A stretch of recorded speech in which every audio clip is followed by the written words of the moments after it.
Ladies and gentlemen, good morning, good afternoon, and good evening, wherever you are in the world and whenever you are tuning into this video.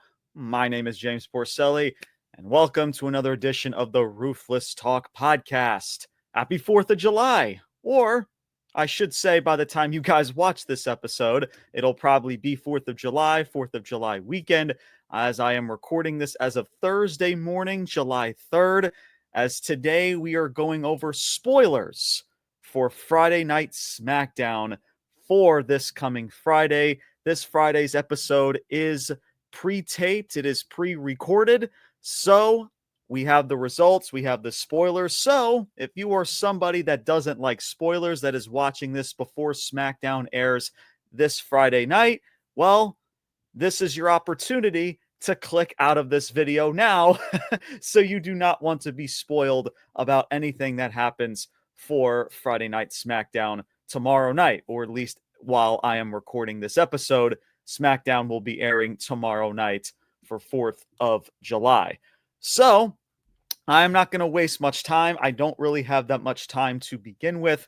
So we're going to dissect the show and talk about the spoilers for SmackDown this week for their July 4th edition of their product for their SmackDown show. So why don't we jump straight into it, man? SmackDown, this is their pre-taped show for July 4th, 2025.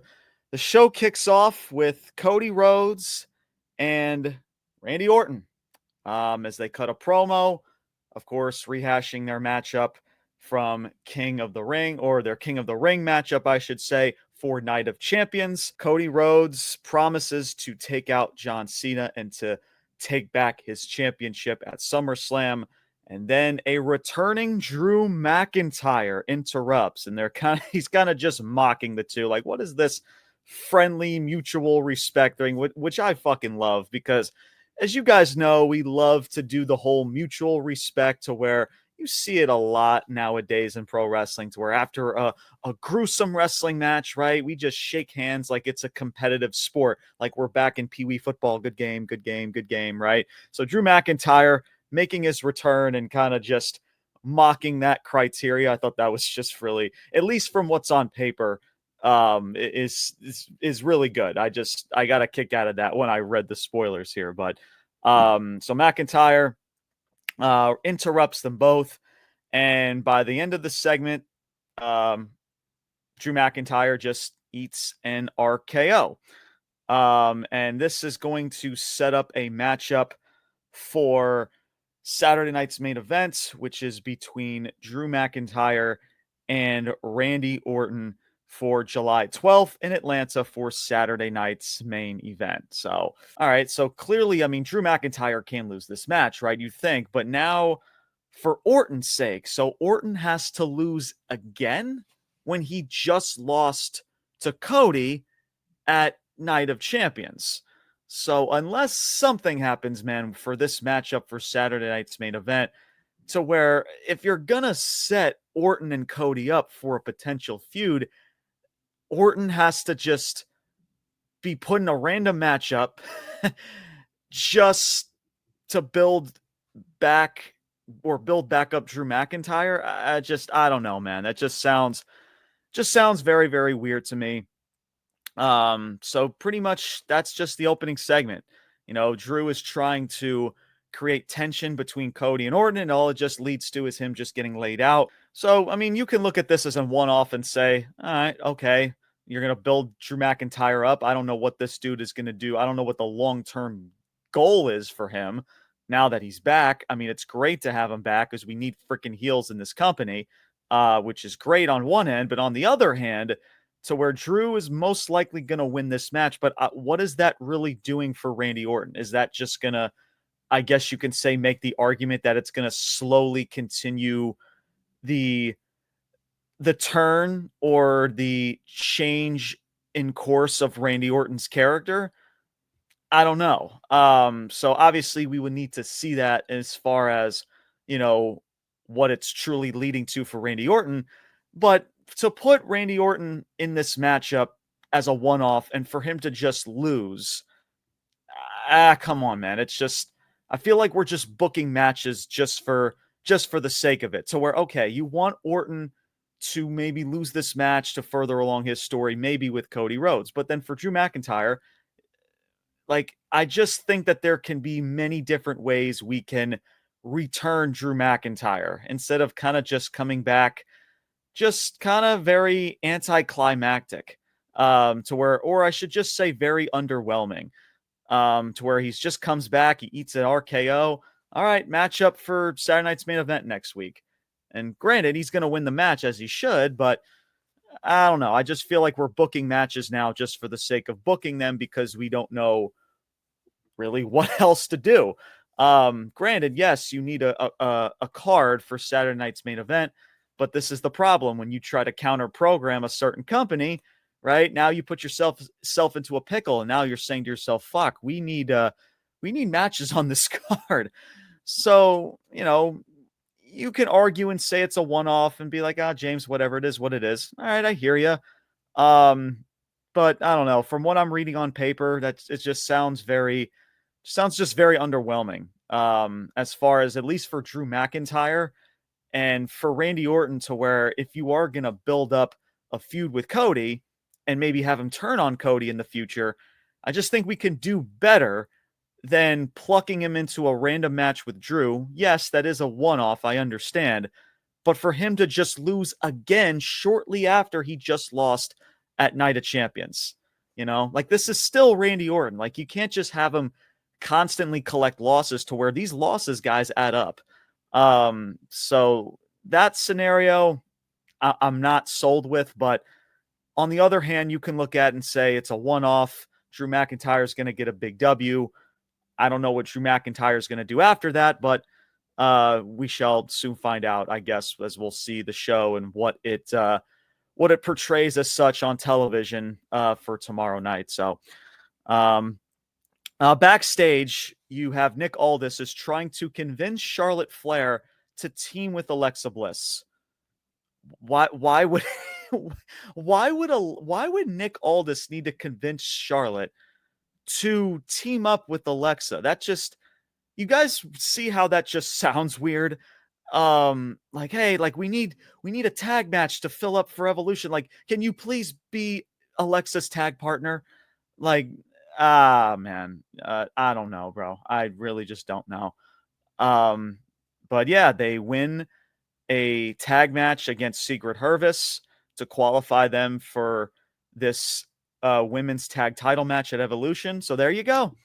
There you go, man. I've been saying this for weeks, bro, to where you're going to take Charlotte Flair, you're going to put her in this tag or tag team with Alexa. That's going to do nothing for anybody. Why? Because we've done this before with Charlotte. You've done it with Asuka and Charlotte. Now you're doing it with Charlotte and Alexa, because Alexa is very well liked in the industry. She's very well liked within the IWC or, the wrestling audience. So because we need to get Charlotte Flair over as a babyface instead of just booking her, I don't know, as a diabolical heel, because you actually put her in a really good scenario a couple weeks ago to where, hey, if you guys don't be quiet, I'm going to leave and never come back, to where she's playing the spoiled brat, right? That type of heel character kind of works for Charlotte because, the narrative is that she's been given everything, right? She's been given title matches, the spotlight, all of this and that.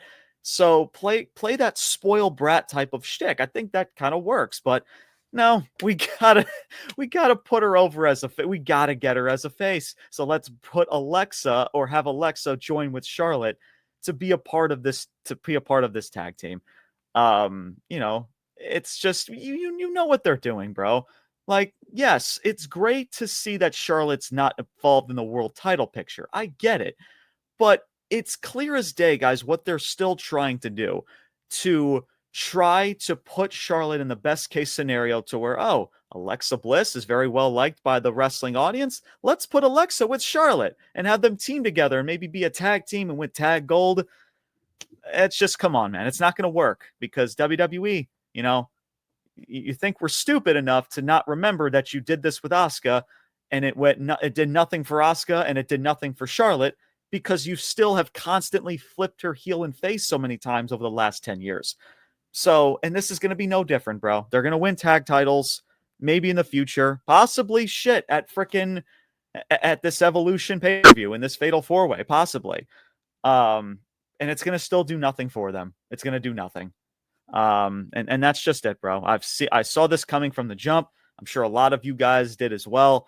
And I just, for somebody like Charlotte, like to have something that should be so simplistic for her to do, or to book her as such, you were so fucking greedy and you're so fucking stubborn. No, we gotta get her over as a face. What the fuck, man? You know, it's like, because we need fucking heels in this company, but no, we need to get people over as a face, because that's just our agenda. That's just what we want to go about business. So it's frustrating, man. It's frustrating. Moving on. Wyatt Six defeat Johnny Gargano, Humberto Montez, and Chris Sabin. So the Wyatt Six, to where, okay, they're racking up W's. Okay, so that's one thing, but you're not utilizing the characters and this faction at all. They're just winning matches against this entire tag division.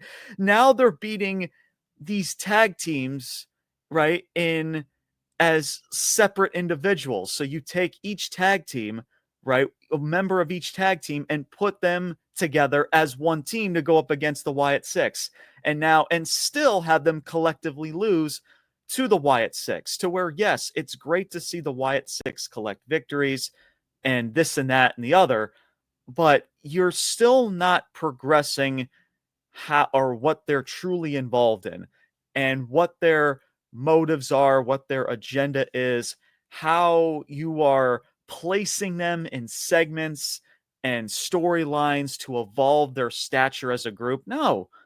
Like, everybody backstage is collectively scared of the Wyatts, and then they talk with Adam Pearce backstage, and then we have matches to where, shit, the Wyatt Six, they face this team and that team. So why don't we just take one member of each team, and all of those people will just be one team against the Wyatt Six?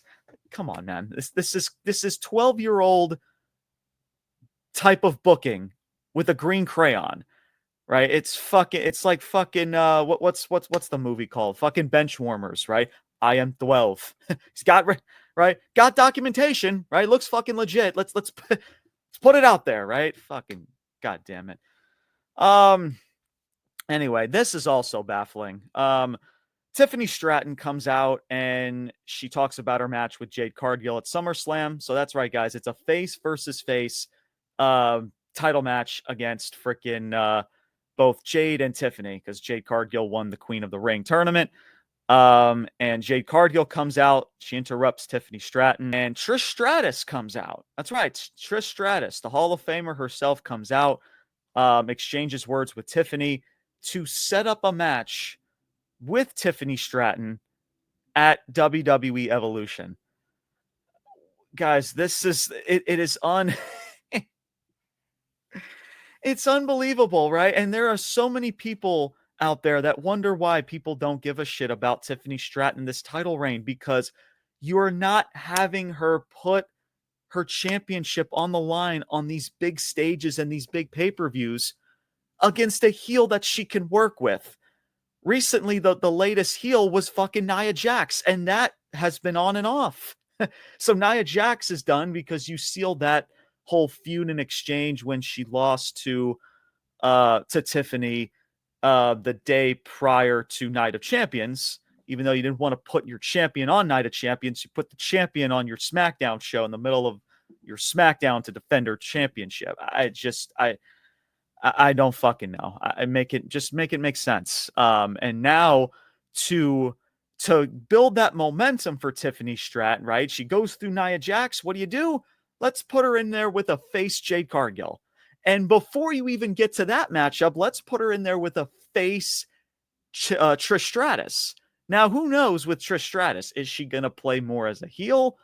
I highly doubt it, because if you guys remember, Trish and Tiffany were a tag team back at Elimination Chamber, right? When they went up against Nia Jax and Candice LeRae. So this looks like, to me, guys, it's going to be another face versus face title match. And what is it doing for Tiffany? If Trish is not going to maybe tap into a heel character, which I highly doubt because it's going to be a one-off. So you know that Trish is just going to be there to be there, right? To be the gal to, I guess, put Trish on the map, or put Tiffany on the map, and give her a big W, right? And they're going to show mutual respect, like a passing of the torch in a way, right? That's probably what they're going to try to BS you. To where Tiffany Stratton doesn't need a torch to be passed. She's already the fucking champion in this company. Like, guys, it's just like with all of these other female talent, like Chelsea Green, Naomi, to where it sucks with Naomi, to where, yes, she has this briefcase and it was the right call for her to get this briefcase. But there's so many things you can do with Naomi and Tiffany in a feud, but you can't really build up a feud for a title because Naomi has this briefcase. So you're in a shitty situation. So now you're just like, shit. All right, Jade, we got nobody else. She already ran through Nia. Chelsea Green, for God forbid, we maybe put Chelsea in something. I know she's got a broken nose, but still, but in a segment to where you can still have Tiffany Stratton work with to build herself up, as well as Chelsea Green and her stature as a heel.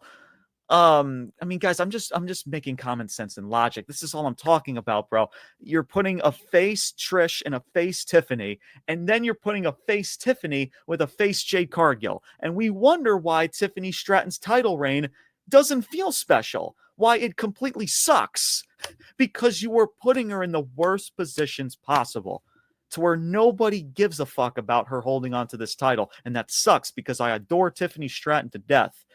And she is extremely talented, and it's great to see her hold on to that title and be in the position that she's in.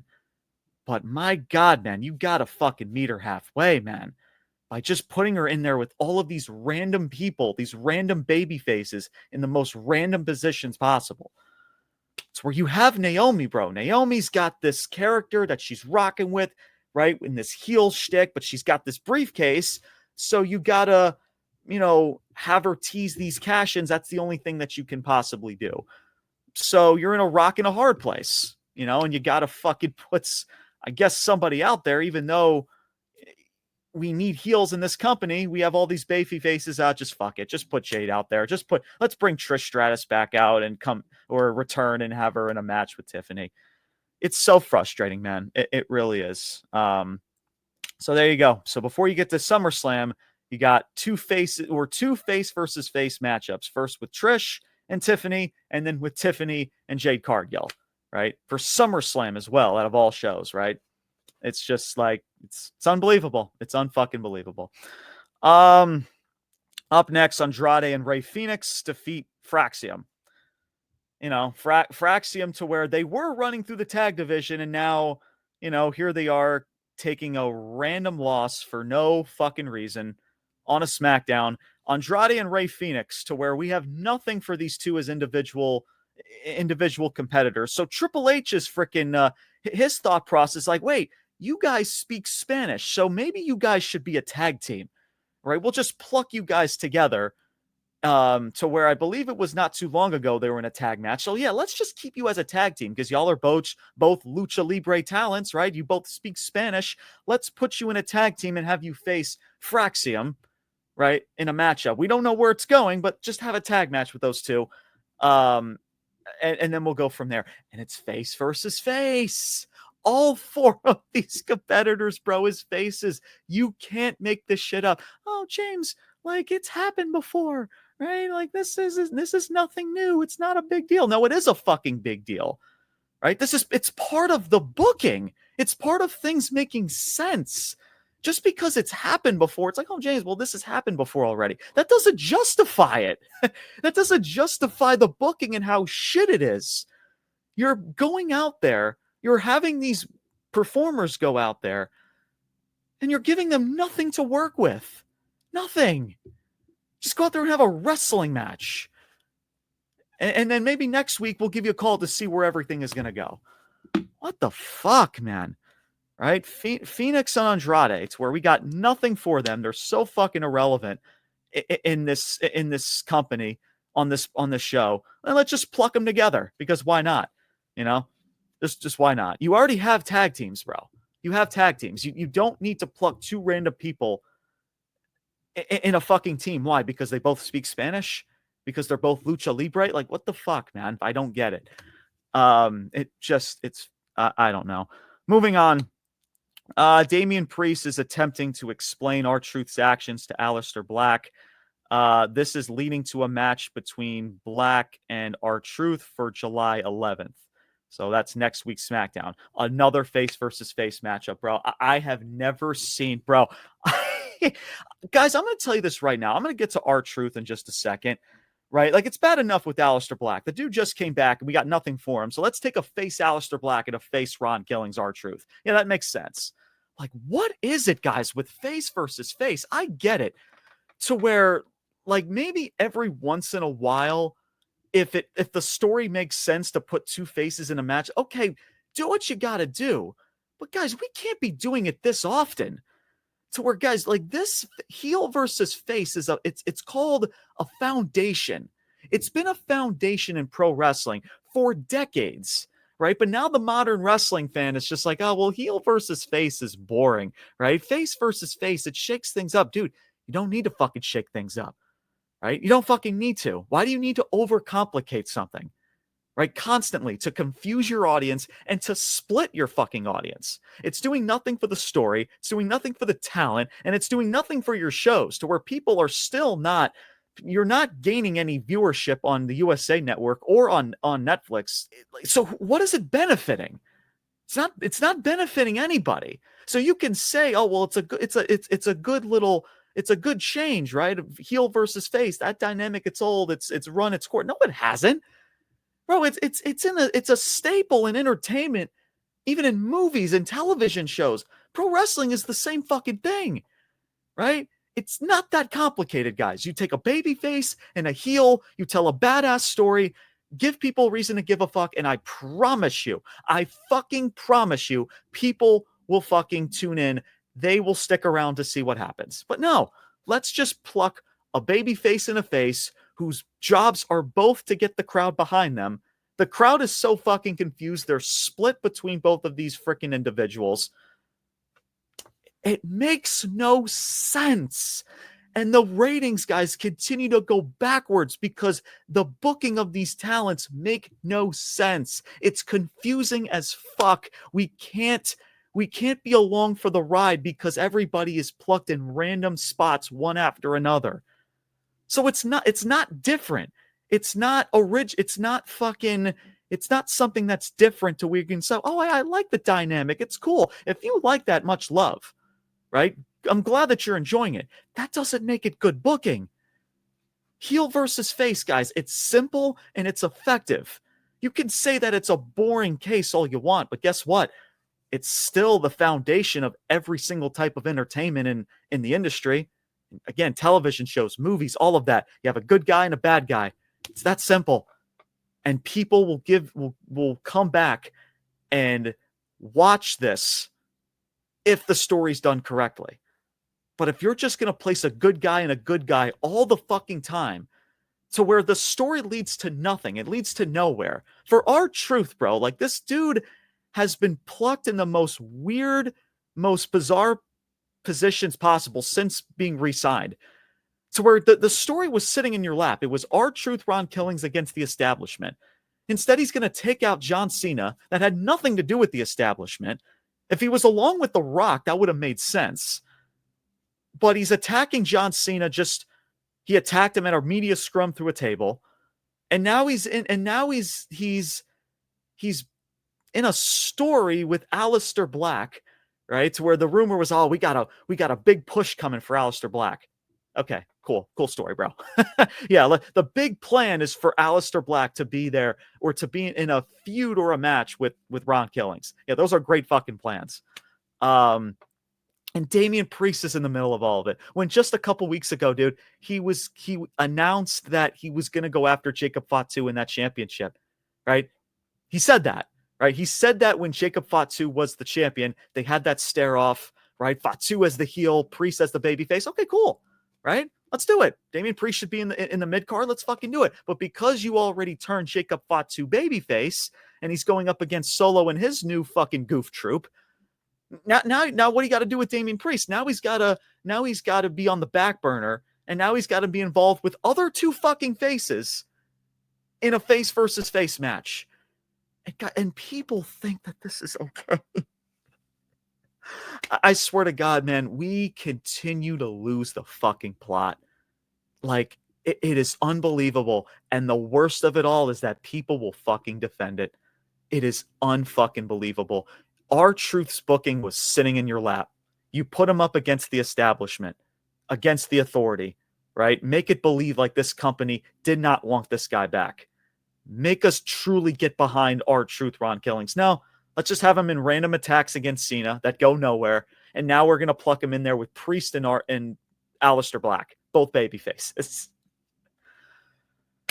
Ay, mamma mia! Ah, fuck. Anyway, moving on. And then the main event was Jacob Fatu and Jimmy Uso defeating Solo and JC Mateo. So just like Monday Night on Raw, it was a main event full of mid-carders. Minus Jacob Fatu. I'll give him some love because Jacob Fatu is fucking great. But Jimmy Uso, Solo, and JC Mateo, they win a match. That's it, right? That's it. That's in the spoilers, right? Just a match, and then we go off the air.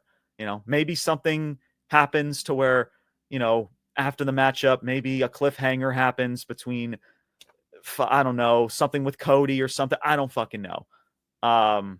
But from what's on paper, man, it's just a tag match. Fatu and Jimmy win, and that's it. A bunch of 3 out of 4 of these people are fucking mid-carders. And we have a random, just a tag match, and that's it. To prolong Fatu and Solo's feud. And that's it. I mean, guys, it's just unbelievable. Thank God I'm going through these spoilers. So that way I don't have to waste 2 hours of my 4th of July holiday watching this fucking garbage. From what is being on paper here, right? It's just the same lackluster, lazy, bizarre booking to where Drew McIntyre comes back very just underwhelming and anticlimactically. Let me start that over. To where Drew McIntyre comes back so anticlimactically and just so underwhelming.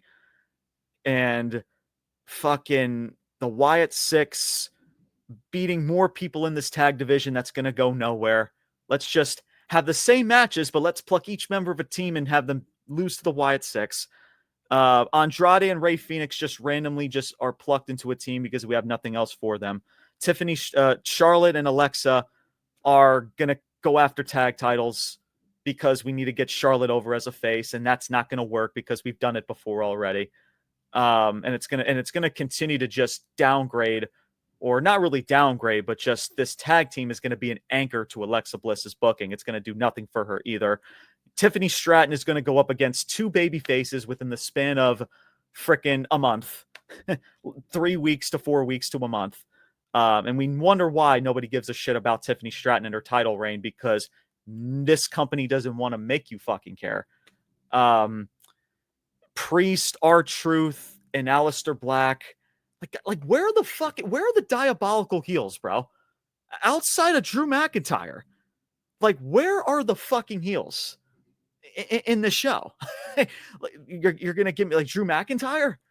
Okay, he got RKO'd and he was set up for a match at Saturday Night's Main Event. So Randy Orton's going to take a loss, maybe to prolong the Cody story. Maybe. I mean, again, I'm still trying to be hopeful about that. I don't know what Drew McIntyre is going to do after that. Guys, like, where are the fucking heels? Where are the diabolical heels in the show? Somebody tell me, like Gargano, right? Who's a fucking heel, right? Berto, maybe? Guys, I don't know. Oh, man. So if you didn't watch SmackDown, man, I just saved you fucking 2 hours. As yes, SmackDown is going back to 2 hours, which to a degree, yes, is probably for the better. But because of this booking, man, I don't know what it's going to do for anybody. Because Triple H is still booking this garbage to where every week, ending credits, right? It's Paul Levesque, Lee Fitting, telling you that they book this shit every single fucking show. So whether it's 2 hours, guys, 3 hours, I'd rather a 2 hour show. Don't get me wrong, but whether it is two to 3 hours, Raw, SmackDown. If Triple H is still booking this shit, man, nothing's going to fucking change, because either he doesn't give a fuck, he's going through the motions, or he's just so inept that he just doesn't know what to do with these people.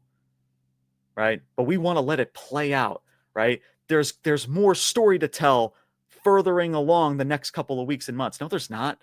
No, there's fucking not. What is giving you that idea? Stop it. Triple H does not book in the fucking long term. He books for the short term.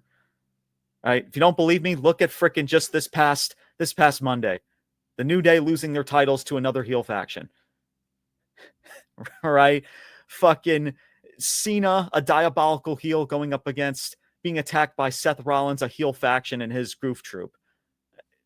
Oh, but Jace, but Seth Rollins has a briefcase. Stop. And enough with the stop.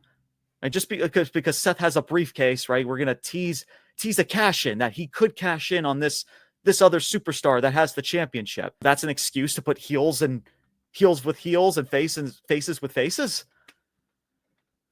It's unbelievable, bro. So there you go, guys. I just saved you 2 hours. That's SmackDown, July 4th, 2025. Make sure you guys stay tuned on the channel.